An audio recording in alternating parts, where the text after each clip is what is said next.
A última vez que participei já foi há algum tempo e este tema de como é que vão ser as empresas do futuro diz-me muito, porque quando nós estamos a construir empresas hoje, estamos a construir empresas para o futuro, no sentido em que, por um lado, chegam-nos as nossas equipas cheias de expectativas relativamente a qual é que deve ser o local de trabalho, para onde é que podemos ir. Temos um mercado e uns clientes e uma economia mundial que está em permanente reviravolta e não temos nenhuma outra alternativa senão estar permanentemente a pensar como é que vai ser o futuro, não apenas no próximo ano, mas daqui a 3 anos, daqui a 5 anos. Sobretudo quando estamos a montar empresas que têm o apoio de investidores de longo prazo, como é o caso da Veniam. É super importante ter esta perspectiva. Por isso, este tema só não é muito adequado para uma masterclass, porque tipicamente numa masterclass nós estamos a falar de coisas que fizemos e que sabemos e eu, em relação ao futuro, sei tanto como vocês, ou seja, aquilo o máximo que eu consigo é pegar nas experiências que tivemos nos últimos 8 anos a montar a Veniam e tentar ver quais foram as coisas que nos serviram bem nos últimos anos e que eu penso que são constantes, que devemos preservar para o futuro também. E, portanto, o que eu me preocupei em fazer quando me estava a preparar para esta sessão era ver quais são aqueles princípios básicos que eu acredito que vão ser úteis para desenharmos essas empresas do futuro e no futuro, de forma a garantirmos, em primeiro lugar, que estamos a fazer algo que tem significado, ou seja, algo que pode de facto melhorar a vida das pessoas e conseguimos criar ao mesmo tempo locais de trabalho que permitem a realização plena de todas as pessoas que estão envolvidas na nossa atividade. E essas foram mesmo as duas motivações para mim, só para vos dar um bocadinho de contexto de onde é que eu venho e quais são as coisas em que acredito. Eu, antes de começar a Veniam, fui professor universitário durante uma série de anos. Este mês é particularmente interessante para mim, porque é o mês em que eu passo a ter sido CEO da Veniam mais tempo do que fui professor universitário antes disso. E foi uma transição não muito fácil, porque é bastante diferente ser empresário do que ser professor universitário. Dito isto, do ponto de vista de empreendedorismo, que é o tema da feira, sempre senti uma grande vontade de criar coisas novas, fazer coisas novas e fazer as coisas de maneira diferente, quer no setor público na universidade, quer agora no setor privado, mais ligado às empresas. Mas desde o início, essa motivação muito grande que senti na altura, quando começámos a pensar em criar a Veniam, eram essas duas. Nós sabíamos que tínhamos uma tecnologia no laboratório que poderia ter impacto, porque me permitia a veículos ligarem-se uns aos outros, formarem uma rede, trocarem informações entre eles e também com a internet, e que era algo novo, porque os nossos veículos não estavam ligados à rede, nem estavam ligados uns aos outros. E, por outro lado, começámos a ver que isso nos permitia olhar para os veículos não apenas como máquinas que transportam pessoas ou bens de um ponto para o outro, mas como parte da infraestrutura, ou seja, os veículos passam a ser hotspots Wi-Fi, os veículos passam a ser sensores que captam dados urbanos para aplicações que tornam as nossas cidades mais inteligentes, mais sustentáveis, e acredito muito que o problema número 1 que nós temos que resolver é a nossa adaptação às alterações climáticas. Acho que já não vamos conseguir travar as alterações climáticas, mas temos que mitigar os seus efeitos e adaptar-nos a isso. E nessa medida, esse era o grande propósito inicial, com esta tecnologia, como é que nós podemos ter o máximo impacto na vida de milhões de pessoas. Essa foi uma grande motivação. A segunda grande motivação foi, se vamos criar uma empresa de raiz, então vamos criar uma empresa onde as pessoas possam ser elas próprias, possam deixar cair as máscaras, ser sinceras e honestas umas com as outras e trabalhar em conjunto para conseguir resultados excepcionais. E ouve-se falar muito disto. As empresas frequentemente dizem que é isso que querem ser, mas fazer isso no dia-a-dia é extraordinariamente difícil. porque nos obriga muitas vezes a lutar contra a nossa própria tendência que temos, não é? Sobretudo quando queremos muitas coisas. Essa é para mim a maior parte do meu lado pessoal, essa é a maior dificuldade, e quando queremos muitas vezes as coisas muito, às vezes atropelamos o tempo que as pessoas precisam para se adaptarem à mudança, para se adaptarem a novas maneiras de pensar. E essa aprendizagem ao longo dos últimos anos fez com que, de facto, nós na Veniam passássemos por várias fases. Na realidade, nós nascemos antes do nosso tempo, no sentido em que há 7 anos e meio o mercado automóvel ainda não estava preparado para uma tecnologia que permitisse aos veículos comunicarem uns com os outros e com a infraestrutura. Estavam ocupados com outras coisas, estavam ocupados com as emissões, estavam ocupados com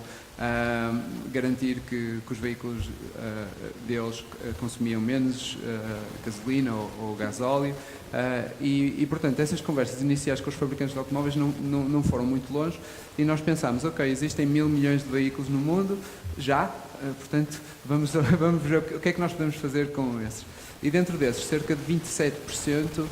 são veículos de frotas, portanto, autocarros, caminhões de lixo. Como é que nós conseguimos começar por esses? E lançámos primeiro um projeto aqui com os táxis, com os radiotáxis, e a motivação era muito simples. Eu tinha vindo do doutoramento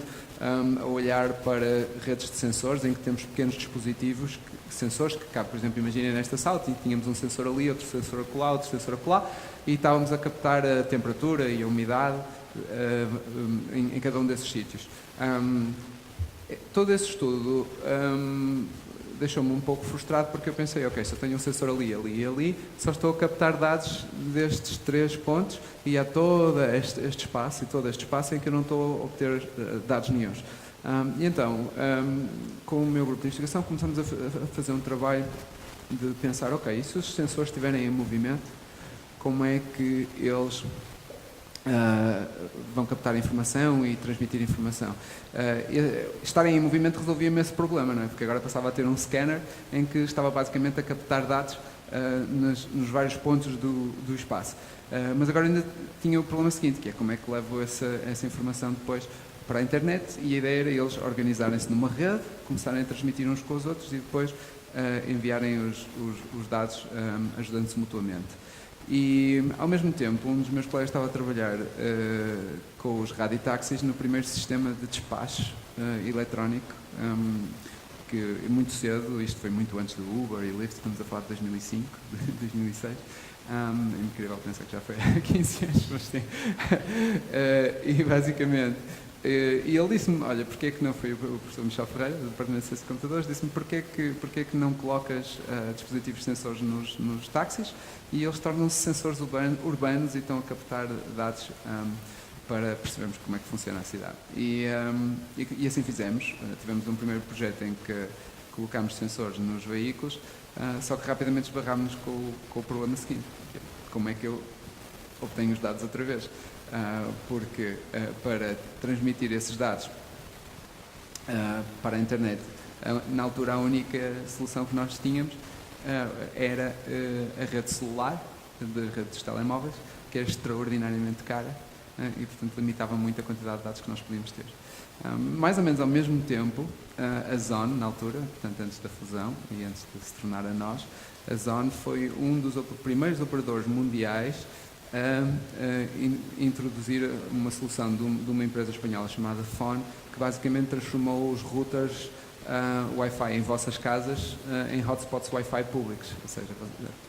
e entretanto depois também a Portugal Telecom fez a mesma coisa. Então, basicamente tem um canal privado para utilizarem em casa, para o vosso acesso à internet, e depois há um canal público que outros podem usar, e de certeza que no vosso telemóvel já viram muitas vezes agora nós Wi-Fi ou PT Wi-Fi, e de repente o Porto tinha 40 mil hotspots Wi-Fi e nós começamos a fazer experiências e começamos a ver, nós conseguimos enviar os dados através da rede Wi-Fi. E aí fui falar com a Zone e em alguns meses conseguimos aprovação e eles abriram-nos esses canais públicos, esses hotspots Wi-Fi para os nossos veículos de teste. E o que foi algo bastante extraordinário, porque normalmente os operadores de telecomunicações nunca fazem isto, mas eles abriram e nós conseguimos provar que era possível os veículos enviarem dados através da rede Wi-Fi, que é muito mais barato. E na realidade uma rede que pode não dar uma grande experiência ao utilizador do ponto de vista de internet com o smartphone, e muitas vezes as pessoas queixam-se porque basicamente o que nós queremos como seres humanos é reação imediata, não é? Eu carrego no botão da app, aparece-me logo qualquer coisa, ou estou a surfar na net, o site aparece-me logo instantaneamente. Os veículos não se preocupam muito com isso, porque o que os veículos estão a enviar é dados dos seus próprios sensores, estão a receber software updates e isso é comunicação máquina a máquina, que pode ocorrer 50 megabytes aqui, 100 megabytes acolá, 200, depois nós colamos isso tudo na cloud, e as aplicações têm os mapas para poderem navegar e têm o conteúdo do Spotify para poderem ouvir música, tudo isso pode acontecer desta forma distribuída. E foi essa a grande invenção na altura, foi as tecnologias que permitiam agora aos veículos utilizarem não apenas a rede celular, mas também a rede Wi-Fi e depois eles próprios trocarem informações. Porque, por exemplo, vamos imaginar informação em tempo real de trânsito, porque a razão é que todos os veículos têm que ir buscar isso à cloud através de uma rede celular que é muito cara. Eles podem trocar essas informações localmente uns com os outros e toda a gente tem uma visão global de como é que está o trânsito e podemos navegar e até distribuir o trânsito pela cidade e é assim que nós conseguimos tornar as coisas mais sustentáveis. E, portanto, avançamos ponto a ponto, passo a passo, e depois constatámos que trabalhar com os táxis também era complicado porque cada taxista é dono de 1, 2 ou 3 veículos, mas temos que falar com muita gente para conseguirmos chegar lá. E foi aí que fui falar com a SCCP e demorámos-nos algum tempo, mas conseguimos convencer a SCCP também a fazer parte desta rede em malha de veículos para provarmos que era possível criar uma rede de veículos à escala urbana. E a STCP disse que sim, mas com uma condição: tem que dar Wi-Fi grátis aos nossos passageiros. E do ponto de vista de negócio, isto agora começou a entrar já na parte comercial, que foi, nós tínhamos uma tecnologia, nós queríamos provar que a tecnologia funcionava em escala, mas pela primeira vez tínhamos um potencial cliente a pedir-nos algo muito, muito, muito concreto que queriam e que nós não estávamos a planear fazer. E chegámos à conclusão, ok, então o primeiro produto, o primeiro serviço é Wi-Fi grátis para os passageiros nos autocarros e que depois pode ser suportado ou diretamente pela empresa de autocarros ou por publicidade tudo isso suportado pela nossa tecnologia por debaixo, porque para os utilizadores, ninguém quer saber se os dados vêm pelo celular ou pela rede Wi-Fi ou porque querem ter acesso à internet e que esteja a funcionar bem. E, portanto, mas tínhamos ali uma aplicação muito exigente, porque gera muito tráfego, não é? Que nos permitiu, de facto, obter uma vantagem competitiva do ponto de vista da aprendizagem. Nós éramos e ainda somos a única empresa no mundo que, de facto, tem uma rede à escala urbana que está a ser utilizada por centenas de milhares de pessoas todos os dias a gerar tráfego, que nos obriga a estar permanentemente a melhorar os nossos algoritmos, os nossos protocolos. Depois construímos redes semelhantes em Singapura, uma mais pequena em Nova Iorque, começámos a trabalhar com veículos autónomos também, em Singapura e no Michigan, nos Estados Unidos. E do ponto de vista de negócio, basicamente o que nós fizemos fomos levantando várias rondas de financiamento à medida que íamos atingindo estas etapas. E a primeira etapa foi provar que a tecnologia funcionava, depois a segunda etapa foi provar que a tecnologia funcionava em escala, a terceira etapa foi provar que tínhamos um modelo de negócio que era escalável não apenas aqui no nosso quintal, como diziam os meus investidores, aqui à beira de casa, mas fora, e foi por isso que ir para Singapura foi importante, provámos muito longe daqui que conseguimos fazer a mesma coisa. E depois barrámos com um problema bastante grande que foi o seguinte: apesar de termos conseguido e estarmos a conseguir fechar negócios com várias frotas, constatámos que esses negócios demoram muito tempo, porque as frotas até tomarem uma decisão muitas vezes também estão presas a câmaras municipais ou a governos e portanto, todos esses processos demoram muito tempo. Estamos a falar de ano e meio, 2 anos para fechar cada negócio. E depois nós tínhamos um objetivo muito ambicioso, e voltamos ao futuro, não é? Nós queríamos estar em 100 milhões de veículos de 8 a 10 anos, e era isso também que os nossos investidores e capitais de risco acreditavam que era possível, e era isso que também faria a Veniam uma empresa grande e relevante e valiosa. E, portanto, quando vimos que o caminho para lá chegar implicava ter que falar com muitas frotas que apenas têm 500 veículos, no máximo 600 veículos, e termos que estar em todo o mundo com uma equipa de vendas, comecei a fazer contas, quantas pessoas é que a gente vai precisar, e é muito importante, quando pensamos nas empresas do futuro, estarmos permanentemente a fazer contas. Essa foi outra coisa que eu também aprendi. O que é que nós constatámos? Constatámos que íamos precisar de imenso capital e ia demorar imenso tempo. E, entretanto, eu tinha-vos dito que nós tínhamos chegado antes do tempo para o setor automóvel, mas, entretanto, tinham-se passado 4 anos e o setor automóvel tinha dado também vários passos na nossa direção. E porquê? Basicamente, a Tesla, como grande disruptor do grande setor, começou a mostrar que olhar para o veículo como software em vez de hardware, e olhar para o veículo como aplicações e serviços que estão permanentemente a serem melhorados através de updates de software, através do ar, portanto através de redes sem fios,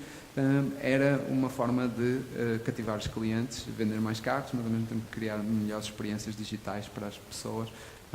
e que isso era o futuro. E então, de repente, todos os fabricantes de automóveis começaram a comprar a ideia, e eles próprios também fizeram contas e chegaram à conclusão que poupavam imenso dinheiro e idas ao mecânico se conseguissem obter dados do veículo, analisar o veículo e resolver problemas de software, em vez de terem que recolher milhões de veículos cada vez que há um problema complicado de resolver. E, portanto, isso leva a uma redução de 30% a 40% dos custos de garantia para o lado do fabricante. E então estamos em 2017 agora claramente num mercado novo em que de repente todos os veículos têm que ser ligados à cloud, ligados à internet, e em que eles chegam à conclusão que enviar isso pela rede dos telemóveis é demasiado caro para eles. E há uma pequena empresa num cantinho de alguns em Portugal que por acaso está a provar que é possível usar a rede Wi-Fi, que é 20 vezes mais barata, e ao mesmo tempo ter os veículos a comunicar uns com os outros. Foi a altura mais difícil para mim, porque vi que tínhamos montado toda uma empresa, toda uma operação no pressuposto que íamos conseguir crescer frota a frota. Tínhamos agora uma oportunidade muito grande de trabalhar com fabricantes de automóveis, e era praticamente impossível, ou acredito hoje mesmo que era impossível, fazermos bem as duas coisas. E não tínhamos capital suficiente para crescer com as frotas, e tínhamos que apostar no mercado automóvel, que tem ciclos de desenho de produto de 3, 4 anos, ou seja, temos que aguentar esse ciclo de desenvolvimento muito maior e, mais uma vez, projetar o futuro, onde é que eles vão estar daqui a 3, 4 anos, e convencer os investidores que essa visão de futuro, que era diferente da visão anterior na qual eles tinham apostado, era a visão certa. Mas o aspecto mais difícil para mim não foi esse aspecto, porque eu rapidamente convenci-me a falar, eu passo muito tempo a falar com clientes, a falar com analistas, rapidamente me convenci que do ponto de vista estratégico era esse o caminho. Houve uma altura, um período de cerca de 6 meses, em que ainda estava convencido que era possível fazer as duas coisas, mas isso foi uma lição, mais uma vez, voltando àqueles pontos fundamentais. Se há um ponto fundamental que eu acho que todas as empresas precisam de ter, é foco. É absolutamente crítico. Quando tentamos fazer demasiadas coisas, depois a equipa perde-se. E a razão é muito simples, é que nós, para mobilizarmos muitas pessoas, neste momento nós temos 65 pessoas, ainda somos uma empresa pequenina, não é? Mas ainda assim, já com 65 pessoas, isso já começa a acontecer. Para mobilizar um conjunto de pessoas, temos que ter mensagens muito simples. E quando não temos um foco muito claro, as mensagens automaticamente tornam-se mais complicadas. E quando as mensagens se tornam mais complicadas, aparecem interpretações, e quando aparecem interpretações, aparecem conflitos entre as pessoas. E quando aparecem conflitos entre as pessoas, a nossa produtividade cai a pique, a empresa não atinge os objetivos, as pessoas perdem, deixam de acreditar, sobretudo quando estamos, mais uma vez, numa empresa altamente tecnológica e muito futurista, vive das pessoas acreditarem que a direção é aquela, e a direção é clara, e vai ter resultados porque elas próprias estão a apostar anos da sua vida para entregar resultados que só vão ver muito mais tarde. E, portanto, gerir tudo isto não foi fácil, porque nós tínhamos contratado pessoas que estavam a fazer hardware para colocar nos autocarros, pessoas que estavam a instalar equipamentos em frotas, pessoas que estavam a monitorizar esses equipamentos para garantir que o serviço Wi-Fi e tudo mais estava a funcionar, e gestores de produto e marketing para todas essas coisas, e nenhuma dessas funções fazia sentido na nova empresa, ou na nova versão da empresa, ou na nova encarnação, se quisermos, que estávamos a pensar, que era uma empresa 100% software, a trabalhar diretamente com fabricantes de automóveis, para automóveis que iam sair da fábrica. Mas os números não mentiam, porque, basicamente, para terem uma ideia, a indústria automóvel fabrica 90 milhões de veículos por ano, ou seja, para atingirmos o nosso objetivo de 100 milhões, não é com frotas de 500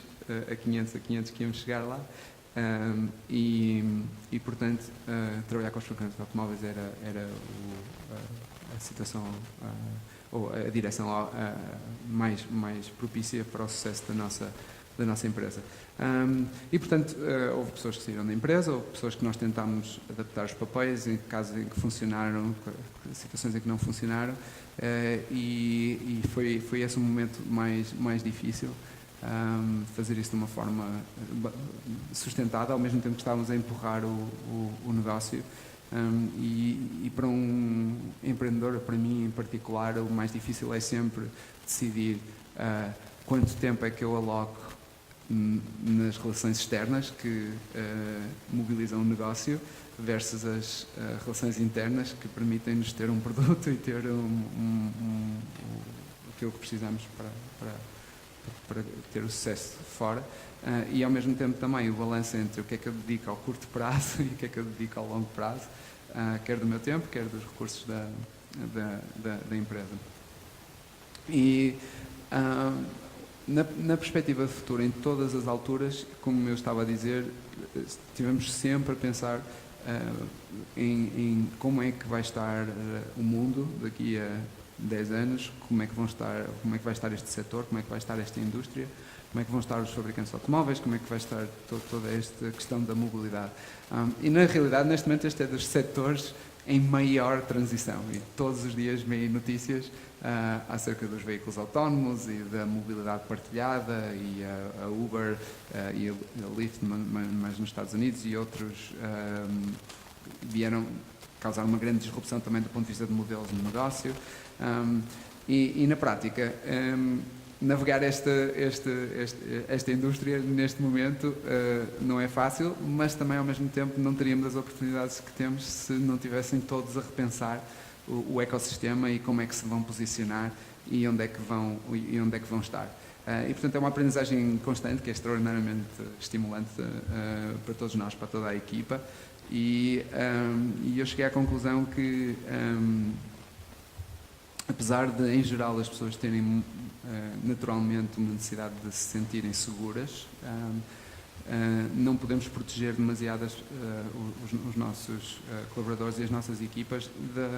destes riscos de mercado que existem sempre e dos riscos que estão fora. E, portanto, aquilo que eu acho que nos serviu bem, e voltando a um princípio, eu falei primeiro de foco, agora o outro princípio é de facto ser muito claro, portanto, foco, clareza, com todas as pessoas que estão envolvidas e que são necessárias para o sucesso, ser super claro relativamente a quais são as oportunidades e também quais são os riscos e onde é que estamos, e como é que estamos a alocar recursos e porquê, dar todo esse contexto. E aí, para um empreendedor, isto não é nada fácil, porque, por um lado, nós também somos chamados a inspirar, a entusiasmar, mas também nem sempre temos só boas notícias para dar, e, portanto, o que acontece, e aquilo que eu aprendi, muito a custo, porque demorei bastante tempo, até porque, mais uma vez, vinha de uma missão diferente, de uma missão de professor universitário, em que eu também era chamado a inspirar, a entusiasmar os alunos e apostar no crescimento deles, e ao mesmo tempo também no crescimento da ciência e da tecnologia, e de contribuir com conhecimento, estava menos sujeito a esses riscos. Dito isto, quando o país foi quase à bancarrota em 2011, a ciência e a tecnologia teve problemas de falta de recursos e de escassez e de falta de motivação e tudo mais, muito semelhantes ao que acontece nas empresas. Foi absolutamente brutal. Depois eu já tinha tido algum treino para gerir isso, mas para mim a minha tendência era sempre muito mais essa, de inspirar e entusiasmar as pessoas, e tinha mais dificuldade em dar as más notícias, no sentido de dizer, ok, isto ainda não está, vai demorar e possivelmente, olha, julgávamos que este negócio ia demorar 3 meses a fechar, mas vai demorar mais 6 meses e agora temos que nos aguentar e vamos ter que poupar para até chegarmos lá. E esse tipo de mensagens às vezes não chegam, e aquilo que eu aprendi é que na realidade as equipas sabem isso muito antes de nós. quando as coisas têm um grau de incerteza grande, porque ao final do dia a equipa comercial está à frente dos clientes, sabe se aquilo vai acontecer ou não vai acontecer, sabe antes de nós. A equipa técnica fala com a equipa comercial, também sabe. E antes de começarem a criar todo o tipo de rumores, é muito melhor comunicar as coisas como elas são e ao mesmo tempo salientar a oportunidade. Mas um dos melhores conselhos que eu recebi e que mudou a minha forma de ver foi que a nossa missão como empreendedores e como gestores, ou quando estamos à frente de uma empresa, é semelhante à de um piloto de avião que está a voar, em que nem o avião pode estar demasiado virado para cima e depois sai da estratosfera e desintegra-se, nem pode baixar demasiado que vai a pique e cai no chão. E, portanto, quando a equipa está muito entusiasmada e o avião começa a andar assim, a função do CEO é colocar os pés na realidade e dizer, atenção, as coisas, ainda temos este risco, isto ainda não está, isto ainda precisa de ser, o que é uma chatice, porque quando toda a gente está bem disposta e entusiasmada, o que apetece é estar bem disposto a mim, o que me apetece é estar bem disposto e entusiasmado também, mas não. Mas a minha função naquele momento não é fazer isso, a minha função naquele momento é trazer as pessoas de volta à realidade e dizer, atenção, sim, isso foi espetacular, mas agora, olha, ainda há isto que vai acontecer. De igual modo, quando as pessoas estão, isto não vai dar nada, esta indústria, os fabricantes de automóveis não inovam nada, são uns dinossauros e não sei o que mais, é dizer, não, mas repara que, olha, conseguimos isto e agora eles estão nisto e para a frente temos aquilo e acolá, e portanto, voltando à questão do futuro, a perspectiva de futuro, para mim é sempre aquilo que eleva as pessoas da possibilidade. Trazê-los para a realidade é a perspectiva do presente, é dizer, ok, isto está, isto não está. Eu não passo muito tempo no passado, confesso, porque acho que há exercícios que nós fazemos sempre, retrospectivas, a seguir todos os projetos, a todos os sprints e tal, para aprender, mas voltar ao que aconteceu há 6 anos, ou há 1 ano, ou há 2 anos, numa empresa que está a andar super acelerado,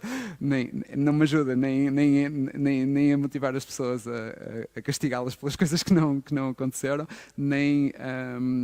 também, portanto, não as eleva, nem ao mesmo tempo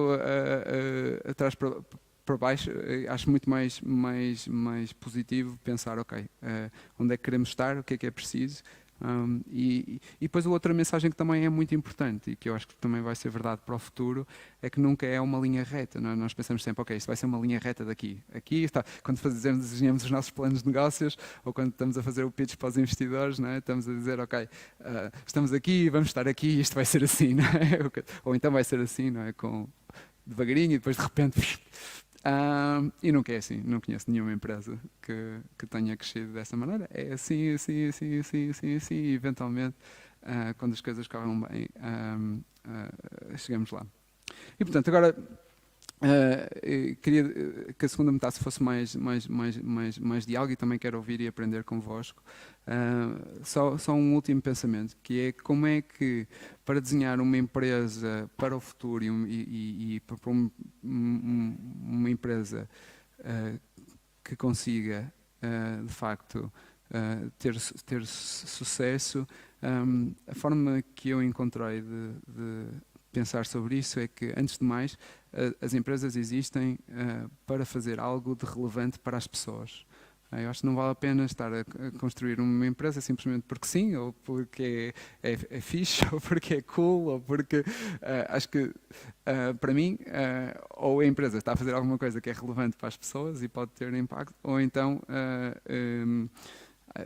não vale a pena. Isto não é uma questão moral sequer para mim, embora haja um princípio moral que pudéssemos enunciar para suportar isto. O que acontece é que quando as empresas estão a resolver um problema relevante para as pessoas, estão a criar valor e quando estão a criar valor estão ao mesmo tempo a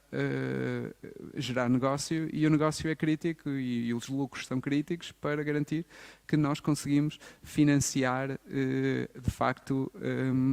todos os postos de trabalho e que conseguimos pagar salários ao final do mês e conseguimos ter um caminho sustentável para continuar a alimentar, no nosso caso, a inovação e a parte tecnológica e a parte mais experimentalista e portanto, é muito, muito importante essa noção de que temos que estar a fazer algo que seja útil e relevante. E, portanto, eu acho que às vezes, do ponto de vista estratégico, em termos de pensar o futuro, talvez mais importante do que pensar como é que são o que é que as pessoas gostam agora ou o que é que as empresas precisam agora, é pensar quais são os problemas que a nossa sociedade tem que têm que ser resolvidos. E há muitos. Eu falei das alterações climáticas, mas depois há desigualdade social, há N problemas e para inspiração basta ir ao relatório do desenvolvimento humano das Nações Unidas, estão lá todos listados e uma data E depois, claro que isso abre-nos uma perspectiva, sim, gigantesca, não é? E agora temos que encontrar a interseção entre um desses problemas e eu acho que é muito importante encontrar aquele que mexe connosco, que mexe mais connosco, porque nós temos que nos motivar todos os dias de manhã para ir para o trabalho e empurrar o nosso objetivo, e depois encontrar a interseção entre aquilo que nós temos e que sabemos e esse ponto. E na empresa nós tomamos decisões estratégicas baseadas em dois princípios simples. Um é do Jim Collins, e é muito conhecido, que é colocamos três perguntas. Uma é onde é que podemos ser número 1, o que é que a equipa adora fazer, e conseguimos gerar capital ou retorno financeiro com base nisso. Essas 3 perguntas. E, portanto, sempre que tenho que tomar uma decisão de produto, vamos incorporar isto ou não vamos incorporar isto, é essa a pergunta. Ok, isto é alguém que podemos ser número 1, e a nossa equipa gosta de fazer isto, faz isto bem, e a terceira é podemos fazer dinheiro com isto, e, portanto, isso garante-nos que conseguimos o equilíbrio entre a nossa missão, a nossa competitividade, a motivação da equipa e, obviamente, a capacidade financeira da empresa. O segundo princípio derivei de um filósofo americano que eu gosto muito, chamado Parker Palmer, que fala do tragic gap, ou do... como é que se há de traduzir para português, mas a ideia é a seguinte: nós temos 2 extremos. Por um lado temos o mundo como ele existe e o mundo como ele poderia ser. E se nós só vivemos no mundo como ele existe e só pensamos no mundo como ele existe, o mais comum é ficarmos cínicos. Pensarmos, pronto, o mercado está como está, a indústria está como está, estas são as regras do jogo, eu vou jogar com esta. Só que se pensarmos dessa forma, não vamos operar a mudança, porque estamos simplesmente a manter o status quo e a contribuir para o status quo. E a médio prazo isso não é uma estratégia para manter-nos competitivos, porque o mundo vai evoluir connosco ou sem nós e, portanto, mais vale sermos o motor e contribuirmos, digo eu, da minha perspectiva, do que sermos arrastados pela mudança e porventura perdermos a empresa por não termos conseguido reagir. Do outro lado, no mundo como ele poderia ser, se nós estivermos totalmente aí, estamos um bocado num idealismo um pouco bacoque também,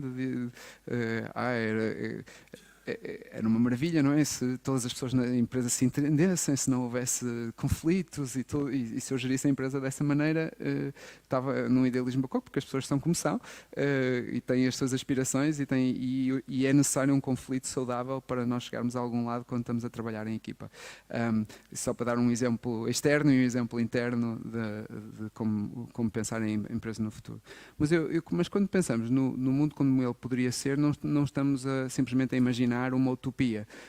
Eu gosto de pensar no mundo como ele poderia ser, como aspectos que eu já vejo hoje em escala reduzida, mas que nós podíamos escalar e tornar muito mais comuns. Por exemplo, nós sabemos que é possível ter um serviço de mobilidade eficaz com veículos partilhados, porque já vemos que isso acontece em muitos sítios, com a vantagem de que o veículo, em vez de estar parado 20 horas ou 22 horas, em que só anda 5% do tempo, o veículo está em movimento, está a ser utilizado, não está a ocupar espaço de estacionamento. É absolutamente incrível como é que nós vivemos com este modelo de desenvolvimento em que temos os nossos veículos parados 95% do tempo e são máquinas gigantescas para levar uma pessoa na maior parte dos casos também. Portanto, nada disto faz sentido. E portanto nós já temos exemplos de que é possível ir para o mundo que poderia ser, em que os veículos fornecem serviços de mobilidade, são partilhados e não estão a ocupar espaço e estacionamento